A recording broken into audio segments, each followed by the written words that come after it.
We're continuing to chug along through the rankings week here on the channel, and today we have arrived at the small forwards. For those unfamiliar, this week I have been going through all 5 positions in basketball, and I've been ranking the starter at each one from all 30 NBA teams. We've already posted the point guard and shooting guard ranking videos, so be sure to go back and watch those after you watch this one, but today, with the small forwards being up next, we see a position that has a balance of star talent at the top, promising youngsters developing in the middle, and strong role players even at the end of the list. Before we start though, it turns out a good amount of you watching right now aren't even subscribed to the channel, so if you enjoy the content, consider hitting the subscribe button, as not only does it help out a ton, but it also very much appreciated. Now with that being said, let's begin. Starting at the bottom and working our way up to the number 1 spot, we have Jalen Williams of the Brooklyn Nets. If we're being honest with ourselves, it's kind of crazy that Williams is still in a position where he has a starting job because we're past the point of looking at him as a young, inexperienced, raw prospect. He's going into year 5 now, and while his raw athleticism is impressive, he's not a plus on either end of the floor yet, and has never shot even league average from the field or from 3 at any point. Next at number 29, we have Isaac Okoro of the Chicago Bulls. Okoro, like Williams, is a former lottery pick who has just not been able to live up to the hype and is coming off of his worst season as a pro after 5 years in Cleveland. After being traded to Chicago, he'll have a chance to bounce back due to the fact that the team doesn't really have much depth at the small forward position, and he should win the job almost by default, but he has a lot to prove if he wants to keep that job.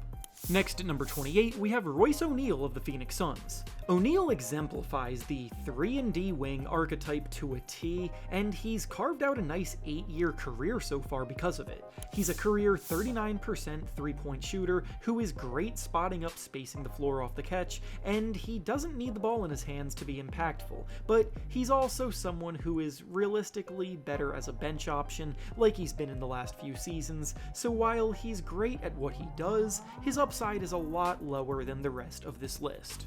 Next at number 27, we have Jalen Williams of the Memphis Grizzlies. Wells was a second-round pick in 2024, and as a rookie last year surprised a lot of people when he ended up having one of the best campaigns from that rookie class. He still came with typical rookie inconsistencies, but overall showed strong promise as a spot-up shooter, as an off-ball cutter, and a wing defender that can play plus minutes from day one.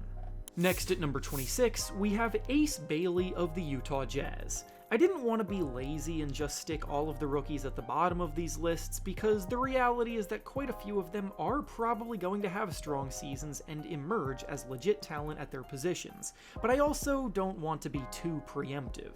Ace Bailey comes with a natural feel for scoring the basketball and already has the notoriety as a tough shot maker that gives him an edge over most of the rest, but he's going to need to prove he can reel in his questionable shot selection and sharpen his loose handle before he shoots up this list. Next at number 25, we have Max Strus of the Cleveland Cavaliers. Strus is a battle-tested wing going into his 7th season after being undrafted, and has NBA Finals experience with the Miami Heat. He's been in Cleveland the last 2 seasons, and has been an up and down stint with them, mostly known for his quick trigger and his shooting prowess, but he's been more streaky from deep than one would like from a player in his role. He's now sharing the small forward minutes with DeAndre Hunter as well, barely even playing starters minutes. So while he's a great role player to have, he too lacks the upside that others at this position have. Next at number 24, we have Chris Middleton of the Washington Wizards. Middleton's a former multiple-time All-Star in his prime who also played a big role in Milwaukee winning a championship back in 2021, but now at this point in his career, as a 34-year-old that has struggled with injuries for years, he's more so out there to guide the young core in Washington as a veteran with a lot of experience and wisdom to bestow on them.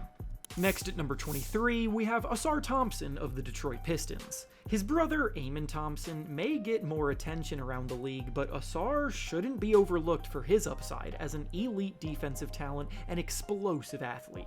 Offensively, he does admittedly have a long way to go as someone who just has nothing close to a serviceable jump shot right now, and defenses treat him as such, but he still finds a way to score in the paint with quick cuts and tough drives to the basket where he can explode through contact to get to the rim. Right now, he's most useful for his hounding defense, but if he wants to rise up this list, he's going to need to find more ways to be a positive on offense.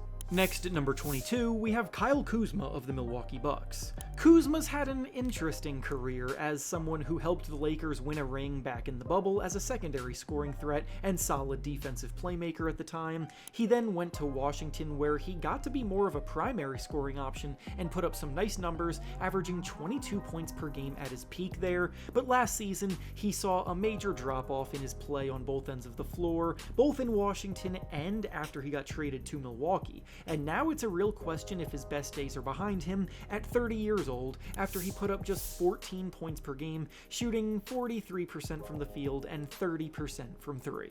Next at number 21, we have Jaden McDaniels of the Minnesota Timberwolves. McDaniels is a menace on the defensive end who serves as the versatile glue guy in the middle of the lineup, providing switchability and defensive playmaking. He's a long, athletic wing that can play the 3 or the 4, he's good for the occasional 20-point outing, and he does the little things that teams need from a role player to win games, but he's a subpar 3-point shooter and not much of a shot creator, so his ceiling is capped with such strong competition at this position. Next at number 20, we have Rui Hachimura of the Los Angeles Lakers. Hachimura has quietly put together 2 ridiculously good seasons on the wing with the Lakers, playing alongside guys like LeBron James, Austin Reeves, and now Luka Doncic. Means he's got to be ready to convert when his number is called, and it's not going to be as often, but he has been the ideal two-way role player on the wing that fits perfectly next to those guys. He's putting up 13 points and 5 rebounds per game, but he's been a hyper-efficient scorer, hitting 51% of his shots and 41% of his threes, spacing the floor and taking advantage of his opportunities when they come to him. Next at number 19, we have Devin Vassell of the San Antonio Spurs. Vassell was steadily improving throughout the first 4 years of his career, demonstrating an ability to score in a plethora of ways that may not have been expected of him when he was drafted, and on a lowly rebuilding Spurs team, he got all the leeway to play freely and make mistakes back then. Last year was really the first season where the Spurs were trying to compete, and it also happened to be a season where Vassell regressed a bit, which is a little concerning. So while he still is a solid two-way wing, we're hoping he can bounce back next season, scoring the ball a bit more efficiently with real playoff expectations for this team. Next at number 18, we have Aaron Nesmith of the Indiana Pacers. Nesmith just balled out in the playoffs with some marquee moments that played a major part in the Pacers making it all the way to the NBA Finals this year. He's one of the league's great sharpshooters, hitting 43% of his threes this past season, and he can get hot in a hurry. He's a battle-proven winner now who showed he can handle the pressure and bright lights of playoff basketball, and he does all this while also typically defending the opposing team's best perimeter player. Next at number 17, we have Andrew Wiggins of the Miami Heat. We're now starting to hit the tier of the position where all of the guys mentioned are either proven high-level performers, accomplished playoff performers, or both. Wiggins is a champion who revived his career with the Warriors, but the last 2 seasons have been less spectacular for Wiggins. He's not quite the defender that he was a few seasons ago, and he struggled mightily in the playoffs this year against the Cavaliers, but in general, he's still a middle-of-the-pack starting small forward, capable of some big games here and there. Next at number 16, we have Paul George of the Philadelphia 76ers. George has been one of the best players at this position for a very long time, but last year we started to see the wheels fall off a bit on his career. He had what was easily the worst season he has had in over a decade, averaging just 16 points on mediocre shooting splits. He was hardly ever healthy, playing only 41 games, and after Philly signed him to a massive contract, they desperately need him to bounce back next season to justify the money that they're paying him. Next, at number 15, we have Cameron Johnson of the Denver Nuggets. Johnson is coming off of the best season of his career with the Nets, having averaged 19 points per game, doing his usual work as a lethal three-point shooter, but also demonstrated more of an ability to attack off the dribble and create for himself to boost his stock even more. He's been one of the better 3-and-D wings in the league for a few years now, and with his growth as a creator, the Nuggets just scooped him up in a trade this summer, expecting him to fit perfectly next to Nikola Jokic for his work off the ball and ability to be a dominant catch-and-shoot guy. Next at number 14, we have DeMar DeRozan of the Sacramento Kings. DeRozan was brought to Sacramento as a desperate attempt to get the team back into the playoffs, but in the end, he provided what he's been providing for a few years now: empty calories. DeRozan is an undeniably talented scorer and is one of the last of a dying breed of mid-range assassins, making tough shots look easy, with terrific footwork and a smooth pull-up jumper, but he's still not a willing three-point shooter 16 years into his career. He's never been a great defender, and the Kings' outlook didn't change much at all with him in town. Next at number 13, we have Brandon Miller of the Charlotte Hornets. Miller was on track to break out in a big way in his second season before an injury shut him down after just 27 games, but in those games, he was averaging 21 points per game. He's one of the few players that actually plays defense in Charlotte too, so he's doing all he can to try to change the culture there, and while he does need to improve his efficiency as a scorer, he's much further along than most people expected he would be through 2 seasons, with so much more room for growth when he's back healthy. Next at number 12, we have Cooper Flagg of the Dallas Mavericks. I know, this is a lot for a player that hasn't even played a single NBA game yet. For the most part, I've kept rookies near the bottom of these lists for a reason, but Flagg is just different than the rest of this class. I truly believe his floor as a player is a high-level starter that will make a positive two-way impact from day one, and he should definitely be in a favorable position to take home this year's Rookie of the Year award. In Dallas, he'll be heavily featured, and he could end up helping the team make the playoffs, so from my perspective, I think there's a better chance that this ranking ends up looking like a lowball in 1 year than an overreaction. Next at number 11, we have Deni Avdija of the Portland Trailblazers. Deni is primed for a breakout this season because he already flashed what he could do in a leading role in the second half of last year. After being traded to Portland last summer, it took him some time to settle into his new team, but between Christmas and the end of the season, Deni was averaging 20 points, 8 rebounds, and 5 assists per game, shooting 50% from the field and 37% from 3, all while being a great defender too, and if he's able to keep that level of play up over a whole season, he could end up in all-star game conversations. Now to start off the top 10 small forwards today, we have Mikal Bridges of the New York Knicks. Bridges is a high-level perimeter defender that has thrived in a bunch of different roles throughout his career. Early on with the Suns, he was primarily a secondary scoring option, spacing the floor and locking up opposing teams' best players. Then he went to Brooklyn, where he got more of a green light to score and showed he could put up 20 points per game, but the role he's in right now in New York is probably the one that he is most suited for. He can attack closeouts and pull up with a strong mid-range game. He's still giving you 18 points per game while not being required to score big every night. The slight dip in his three-point shooting, though, is worth monitoring. Otherwise, he's a big part of the Knicks core that just came off of a conference finals appearance. Next at number 9, we have Trey Murphy of the New Orleans Pelicans. With Zion Williamson continuing to struggle with injuries and the core of the Pelicans slowly being phased out to start a new chapter, Murphy has quietly been emerging as the team's best player. He's been a phenomenal volume three-point shooter throughout his career while using his length to defend hard, and after being a raw talent early in his career, he's learning how to put them physical tools to use.